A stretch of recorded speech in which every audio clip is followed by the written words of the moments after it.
Everyone has the same 5 core areas of their life that ultimately determine how happy they'll be. Unfortunately, most of us have developed failure habits in each, and it's Will Moore's mission to help replace those with success habits to maximize momentum. After exiting his business for a combined 9-figure sum, Will learned it's not just about becoming an entrepreneur of your career, but an entrepreneur of the most important business you'll ever run, your life. And to crush it in your life requires firing on all cylinders in your 5 cores by continually taking action, building habits, and maintaining balance in each.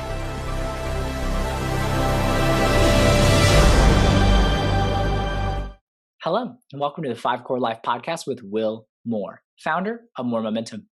If you've not already, please make sure to follow and subscribe to the 5 Core Life Podcast wherever you are listening or watching so that you get notified when new episodes air every week. On today's episode of the 5 Core Life, Will Moore is interviewed on the Mark Struczewski Podcast by, you guessed it, Mark Struczewski. On the Mark Struczewski Podcast, Mark helps people perform at an optimum level in our distracted world. So if you're a person who really wants to be the best version of yourself, then this podcast is for you. In this episode, Will and Mark discuss the 5 core success habits that will help you live your best life, the importance of goals, and so much more. Are you ready to fire on all cylinders? If so, let's go! Will, welcome to the show.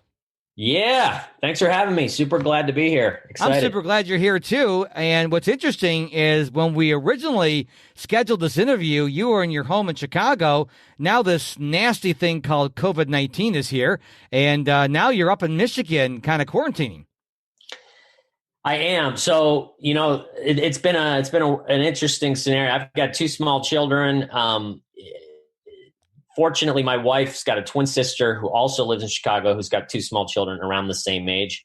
And, everybody, you can only stay inside for so long with 2 small kids, a 4-year-old and a 1-year-old before you literally start to lose your mind. So we have actually come up, her parents have had this little old lake cottage for years and years up in Intermediate Lake in Bel Air, Michigan. And so we kind of came here and the whole family's here. And so it's a bit of a zoo, but it's a fun zoo, and it's just nice to be around family and friends. Well, it's probably a little cooler up there. Right now in Houston, I look at my Apple Watch, it is 87 and the heat index is 100 degrees already. I did my run at 6 a.m. this morning. I came back from a 3-mile run because I run every day. Today is like day 1039. And I was like so wet, like I took a shower. And then I looked at my lawn. I said, the heat index is going to be 111 this afternoon. And I said, you know what? I cooled down, had breakfast, cut the lawn. I almost closed my rings already today, my exercise and move rings, because I've already done so much exercise. I love it. But I love it. And the thing is, I love a nice cut lawn, but I cut my lawn so short, it still has to be cut every 5 days. I don't like a hairy lawn. It drives me insane. But got that all the way. I'm in my air-conditioned house here in Houston talking to you, and I'm looking forward to talking to you about the topic, which is going to be about momentum and about your 5 core habits. Before we get in there, take about 20 seconds or so and tell us who you are and what you do. Ooh, 20 seconds. Okay, so here we go. I think what will be most important to your viewers, and it's funny, I actually say this gives me the credibility to get in the door, but ironically, it's kind of the opposite of what I'm preaching. So I hit my rock bottom bounce in college is what I call it. I discovered self-help at that time, serendipitously. And I became this insatiable self-help beast, just growing, using myself as a human science experiment. And I never stopped. And along the way, I became obsessed with building this business and selling it for a certain dollar amount. And that ended up, flash forward 25 years, I ended up doing that, exceeding my expectations. And ironically, along the way, I learned that it's not about becoming an entrepreneur in the traditional, just the career and finances sense. That's actually just one of 5 cores. And you have to find balance in your life in these other areas. So it's about becoming an entrepreneur in the most important business you'll ever run, which is your life. And so these 5 cores are essentially these aspects of the business that you'll need to manage and grow in order to become a successful, quote unquote, businessman, but in your actual life. Now, you mentioned before we hit record, 331 million. Share with us what that's all about. So, right. So unfortunately, I did not own a 100% of the business. I don't think many people that sell their business for that much do. As anybody that's built a company and been able to exit for a large amount, there's usually a lot of hands in the mix. We did grow doorstep delivery, which was in Florida, which was the main business. We started in Florida. We had 19 branches by the end. We ended up expanding out into franchising to Texas and to North Carolina, to South Carolina, into Nashville, some other areas, Denver. And we merged with another company called Light Squad, which was out of Minneapolis. They were equally sized at the time. The two of us formed. This is when like Uber Eats and Grubhub and all these companies were coming out. So I don't even know if I said it was a restaurant delivery service similar to those types. Mm-hmm. And we were the first ones in. We were way before these guys. And we were self-funded. We did it. We bootstrapped it from the ground up. We had absolutely no help and we did it ourselves. And so we were actually trying, believe it or not, trying to become a profitable company, which sounds crazy in this day of age because, then all these companies come in and they're just loss leading, right? They're putting their money out there, losing money intentionally in order to gain market share. And so when that started happening and we're competing with billion-dollar companies like Uber Eats and DoorDash and Postmates and Amazon even had a delivery service at the time, we said, look, we got to team up with somebody else. We got to raise money. So that's what we did. And so by the end, and then we started buying other companies in the meantime, and we grew and we got big enough to where we were able to get acquired. Wow. I grew up in 1965. I just turned 55 on June 21st. I hate saying turning. It's like milk turns bad. I'm getting better, but I celebrated my 55th. You grew into it. Yes, I did. And what's interesting is, we take for granted Uber Eats and Postmates and Grubhub. Back in the day, I think the only ordering service was your pizza. You call the pizza shop up and they bring pizza to you. That was it. You couldn't get any other delivery in the 70s and early 80s delivered. It was pizza or you went and picked it up. Now, even before COVID-19, because obviously Uber Eats is not a COVID-19 thing. It was way before. Now you can basically never leave your house. I mean, the doctor, you can do telecalls or telemedicine calls now. You can have Amazon deliver to you, food delivered to you, groceries delivered to you. So we can actually be like, if you're a Star Wars fan, Jar Jar the Hutt, the big alien, the big fat guy, and just sit on your couch and watch Netflix all day long and never leave your house. I mean, it's crazy the world we live in now. It's really funny you say that because I use that analogy all the time. And ironically, depending on how you want to look at it, I was part of the problem, part of the solution. With great power comes great responsibility, as Stan Lee once said. And to me, and what my whole life is about now is saying, okay, we're living in this, I call it this Insta generation, where, like you said, you can click a button and literally get anything you want, including your body delivered anywhere by an Uber or a Lyft. Yeah. And, that is unfortunately eroding what I call this discipline and this, being able to follow through and set goals, because when you can just do anything, like you said, Jabba the Hutt style, it's that temptation, that low hanging fruit is right there. And it's like, oh, you want to grab it. So the whole key is developing these 6, what I call stopping these failure habits in each of your core areas, including the physical health, which is a big one. You mentioned before when we were talking at the beginning of the show that you've already filled your Apple rings for the morning. Congratulations. But there's also what people tend to ignore, and these big companies, which I think is crazy, and which is where I'm coming in and trying to kind of change the whole way that people are looking at wellness, is it's not just your physical health. Like, why doesn't Apple have rings for these other 5 core areas? Why don't they have it for your career and your finances, your mindset, your relationships, your emotional health, and your giving back? And so that's exactly what I'm trying to do with my app, as well as the book that I'm writing. Well, let's break it down in just a minute, but I want to go back and talk about the self-help. When I started studying high performers in our world today, I noticed something very interesting. They make learning a priority. Mark Cuban reads 3 hours a day. Warren Buffett reads 3 to 5 hours a day. So they're reading a lot. They're really trying to develop themselves. Then you have the other group that, like, well, it's the government's fault. I want to watch Netflix. It's Fortnite's fault. And they don't read. They don't even, maybe not even have a book in their house. And right. I thought it was very interesting. Very successful people spend a lot of time in personal development, make a lot of money. These people on the other side spend a lot of time watching Netflix. They know who got voted off the island. They know who's on The Bachelorette, and they're not making any money. And I'm like, isn't that interesting? So I make it a point every day, a minimum of reading 1 hour a day. And that's not something new to me. When I see billionaires reading as a priority, I'm like, that's very interesting. Why try to reinvent the wheel? Let me just do what they're doing. And let me tell you, when you're well read, you get further in life because now you're not just like, well, I know who's on The Bachelorette. Now you know stuff that can really help other people. So what you just did, it's as if we had a conversation before to set all this up, because you just perfectly exemplified what I call a success habit. And so, my whole system involves let's just pause and take a 10,000 foot view and shine a spotlight on your life. And I break it up into these 5 simple core areas, which we all share.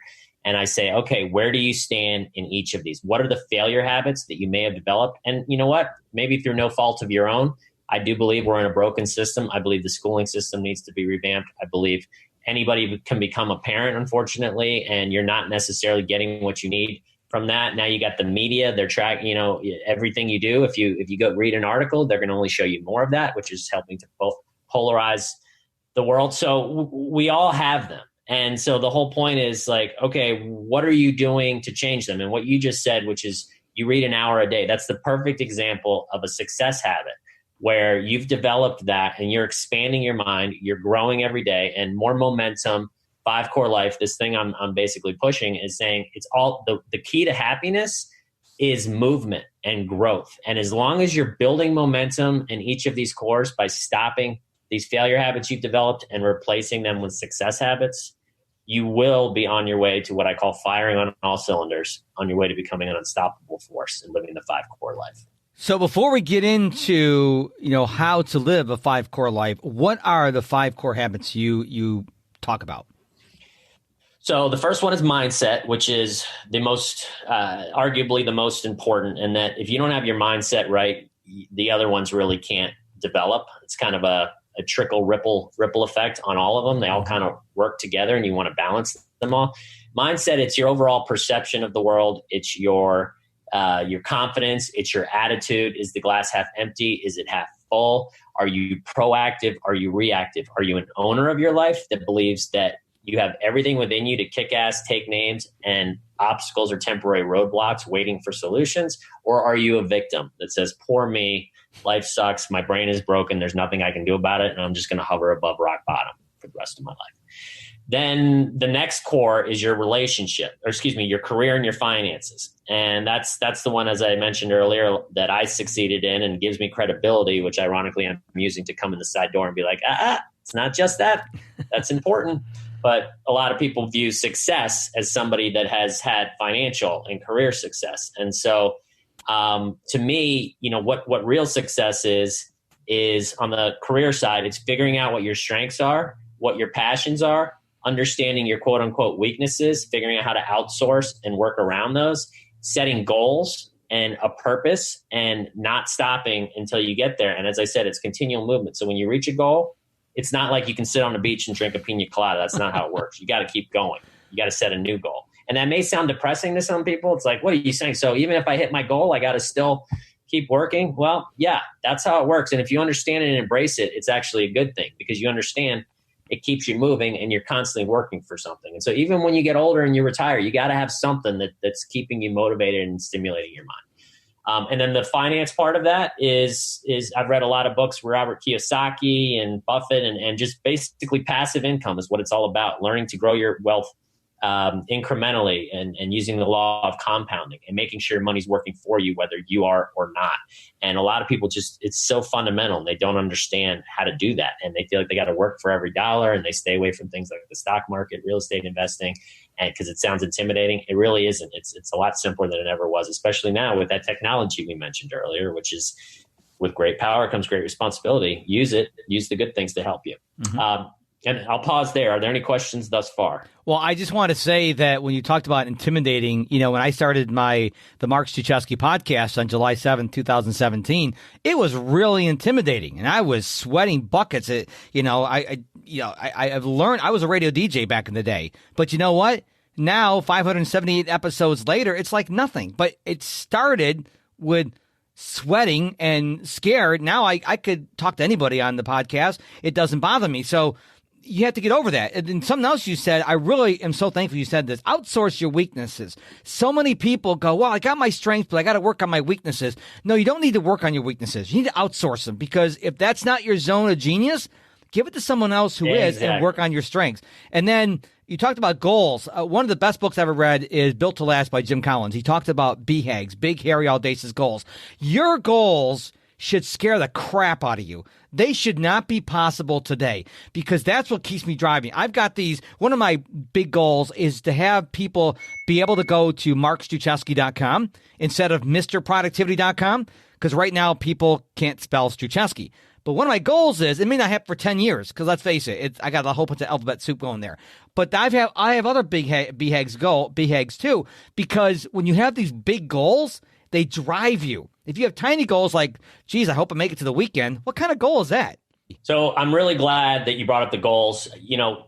As earlier in the podcast, you mentioned about how you try to follow people that are successful, which is a good habit in itself to have. It's like, okay, what are these people doing?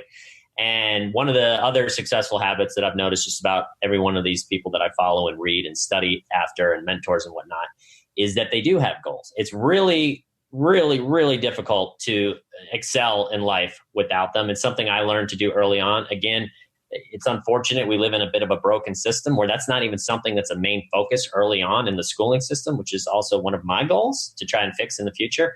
But yes, absolutely. Goals are super important, and they keep you moving. Like we were talking about earlier, you got to just keep moving to be happy. And then you hit one, and then you move on to the next, and you move on to the next. And then you look back and you go, oh my gosh, I can't believe that not only did I hit my goal, but I've way exceeded it, which is what I was able to do. That is so key, because people, they get lost when they reach a goal. They set a goal. First of all, their goal is too small. I like Grant Cardone talking about 10X goals. So if you have a goal of making $50,000 this year, put a couple zeros at the end of that. Make it scare you to death, because it's going to stretch you. But here's the thing, and this may not be politically correct on July 3rd, 2020, but I know people in my life that if I put a gun to their head and said, what are your goals? I would be killing a lot of people. And I find that sad, because these are people who are college educated, and they're like, you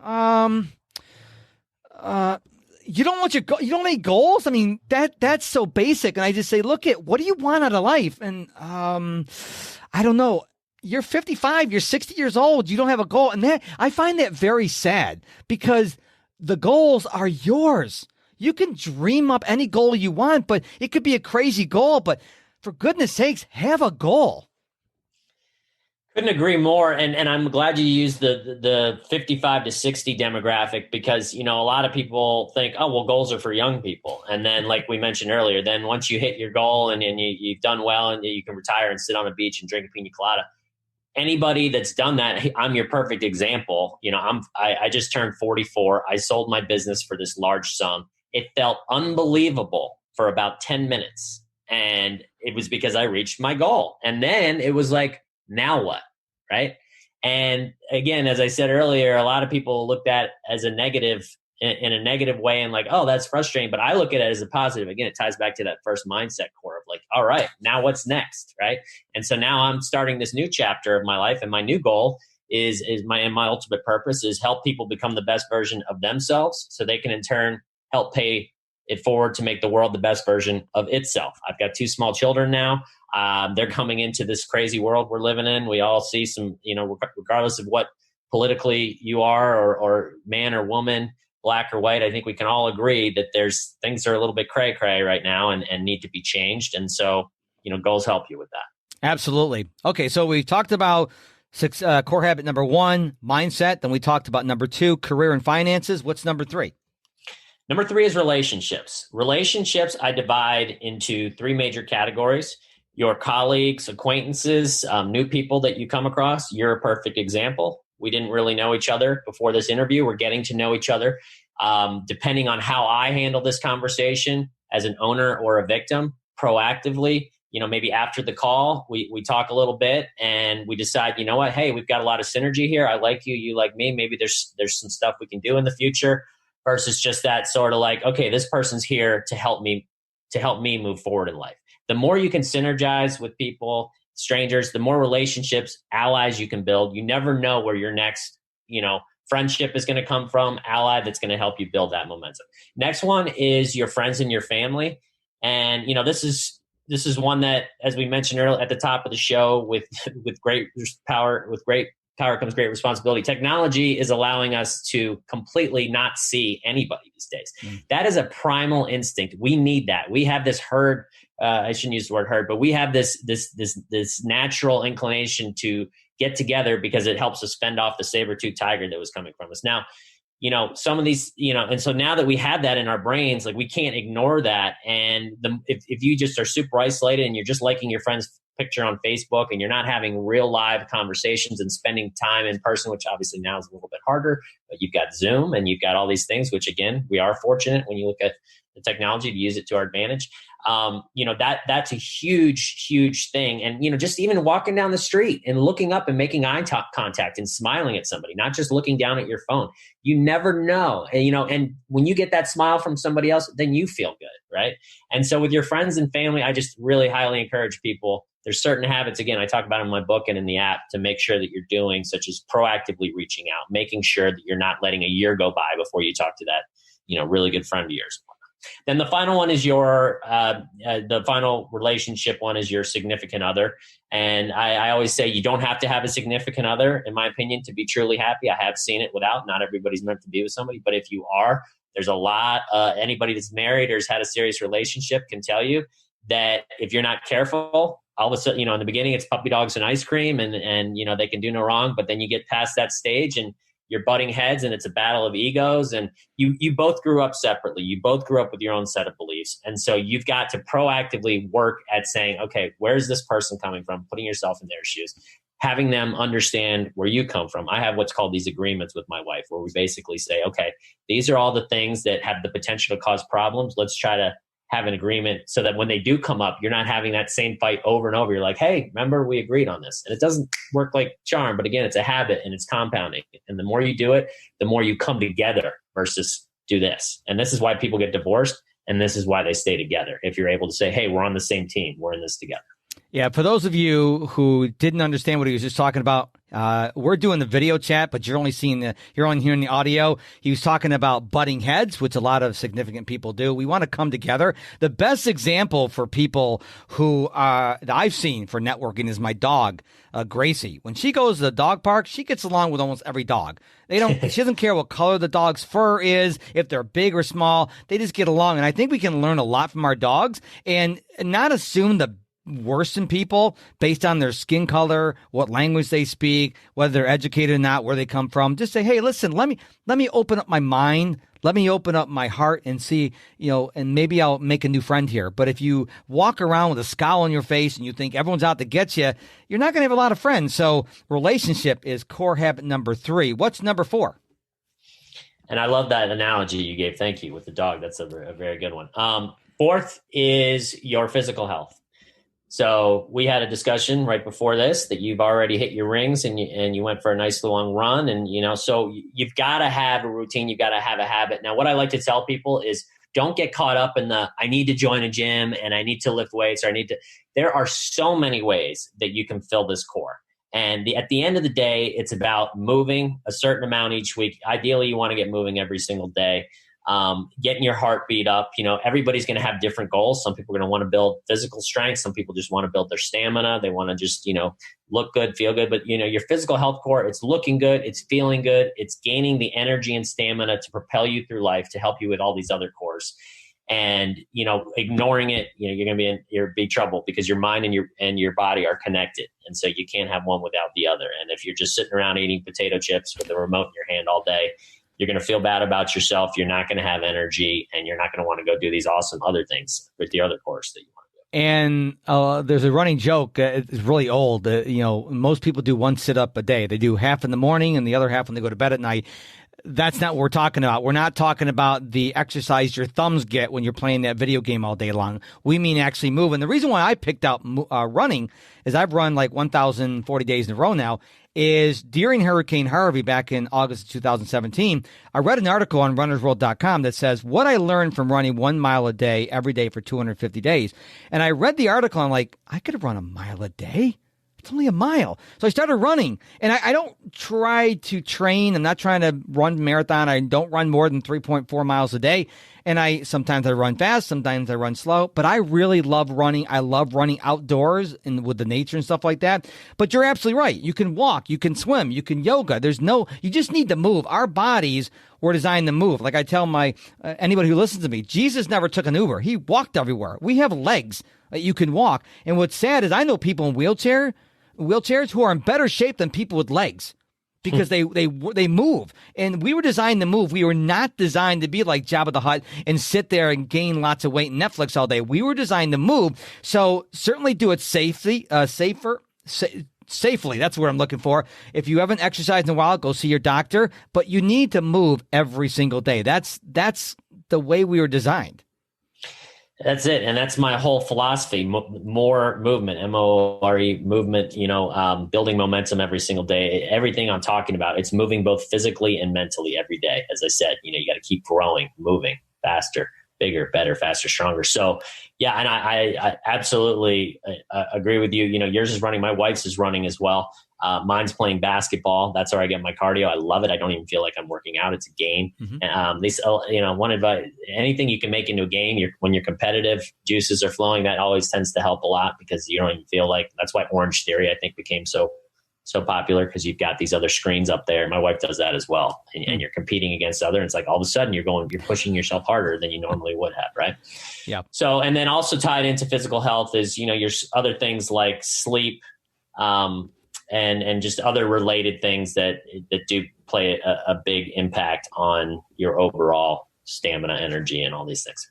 Yeah, and neuroscientists say you need a minimum of 7 hours of sleep. This is not someone's opinion. This is neuroscientists have determined 7 to 9 is the sweet spot. So those of you who say, I only need 3-4 hours, you think you need 3-4 hours, your body is screaming for 7 to 9 hours sleep. I'm a member of the 5 a.m. club, Will. I get up at 5 o'clock every morning, 7 days a week, but I also go to bed at 9:15, 9:20 at night.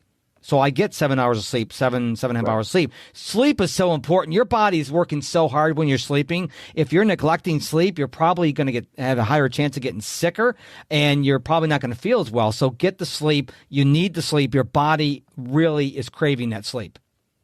That's exactly right. And I track mine on my watch. I also have an Apple Watch. I know there's other devices you can track on. I recommend that. There's a great app.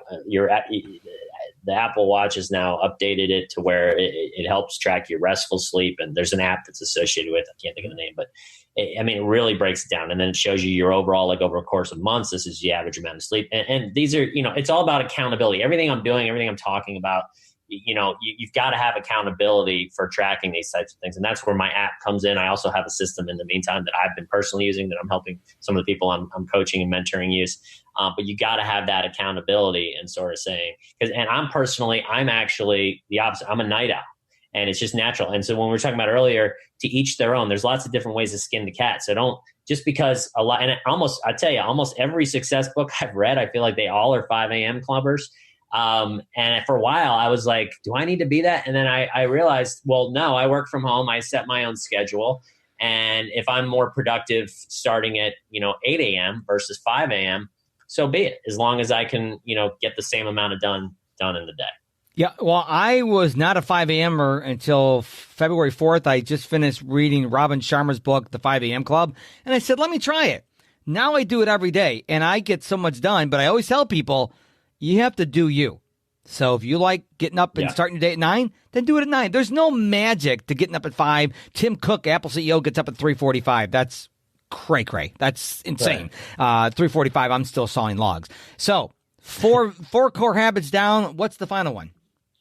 The final one is your emotional health and giving back. Now, this is your overall, making sure that you're enjoying the ride.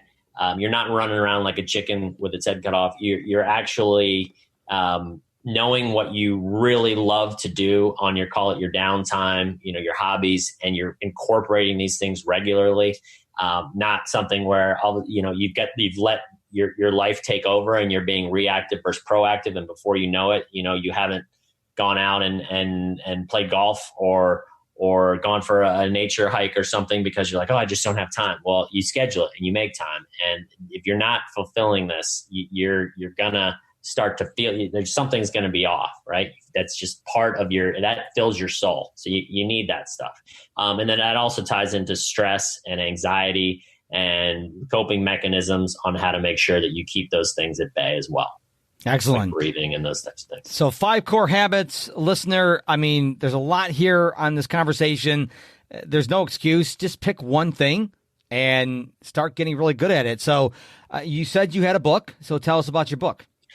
Yeah. And so, sorry, just real quick before we move on, the well-being was the kind of the second half of that, or excuse me, the giving back was the second half of that. I want to make sure that's super important too. The giving back part of that is the gist of it is the world going to be better or worse for having you in it? By you going through life, are you helping others? Are you giving back and helping the world, or are you just lying, cheating, stealing, and being an energy vampire and sucking, everything out of it, right? That's not okay. And that's not only does that not get you far, you feel bad about it.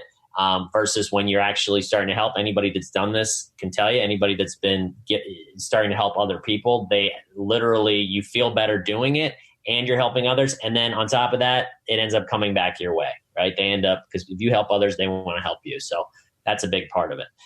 But back to your question. Yep. So I have a book that I'm working on. I'm hoping with anytime from 6 months to a year. In the meantime, though, I have my website and I have a blog. You can go on the website. You can actually get your core score. So you go to MOORE momentum.com, moremomentum.com, spelled with my last name.